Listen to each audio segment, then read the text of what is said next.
Warga sekitar Ibu Kota Negara, IKN, Nusantara, Kalimantan Timur, menerima program pelatihan bercocok tanam dengan metode hidroponik. Pelatihan sendiri dilakukan oleh Kementerian Tenaga Kerja didukung oleh Otorita Ibu Kota Nusantara. Program ini juga diklaim memberi dampak keuntungan bagi warga yang mengikuti pelatihan hidroponik. Warga di wilayah IKN Nusantara, tepatnya di Desa Sukaraja, Kecamatan Sepaku, Kabupaten Penajam Pasir Utara kini aktif menanam sayuran seperti pokcoy dan salada dengan cara hidroponik. Berkat pelatihan saya sukses menanam pokcoy dan salada, sekarang setiap panen saya bisa mendapatkan keuntungan sekitar Rp3-4 juta. Sri Sudarwati, perempuan berusia 47 tahun yang merupakan warga asli Sepaku. Sri lahir Sepaku mengikuti jejak orang tuanya yang merupakan transmigran dari Pulau Jawa. Dia sebelumnya bekerja selama 16 tahun menjadi pegawai honorer di Kabupaten Kutai Kartanegara. Setelah tak lagi menjadi pegawai honorer, Sri tertarik kembali ke daerah asalnya, pulang kampung ke Desa Sukaraja untuk membuka usaha pada tahun 2022.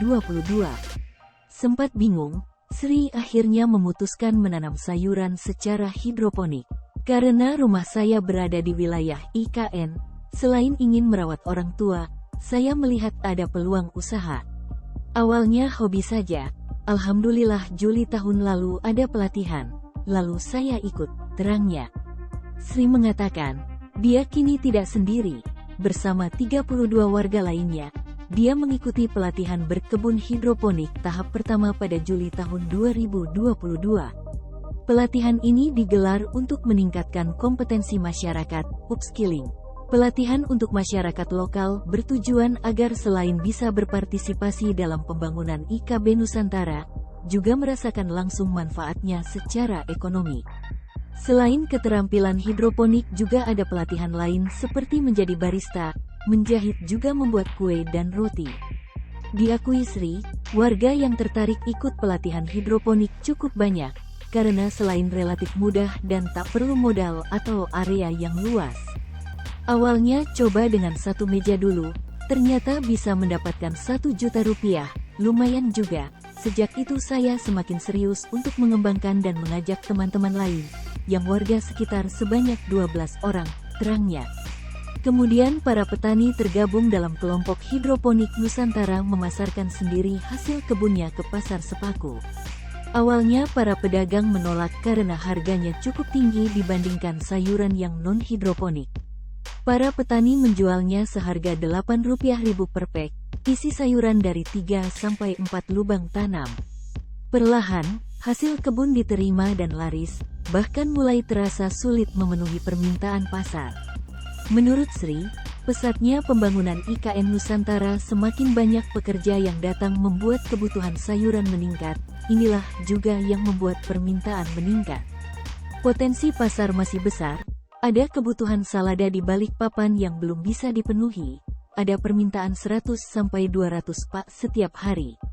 Alhamdulillah, baru dapat tambahan modal dari perusahaan BUMN, jadi saya bisa menambah greenhouse bersama teman-teman kelompok, ungkap Sri.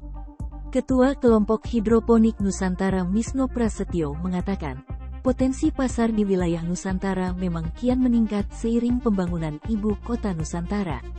Dia berharap pelatihan-pelatihan seperti hidroponik dan lain-lain terus dilakukan, bisa meningkatkan kompetensi masyarakat sekitar dan semakin siap untuk berkontribusi bagi Nusantara, singkatnya. Sementara itu, Kepala Otorita Ibu Kota Nusantara Bambang Susantono juga turut menanggapi.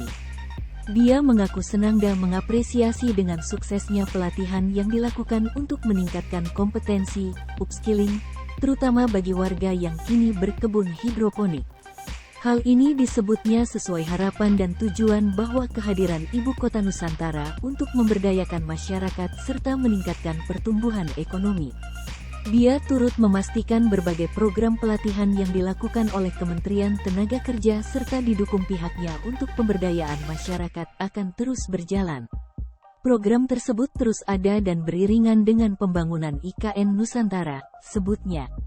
Nantinya masyarakat sekitar yang menjadi aktor utama yang menggerakkan ekonomi sehingga tujuan kami sebagai segitiga superhub ekonomi yakni Nusantara, Balikpapan dan Samarinda akan tercapai, sambung Bambang.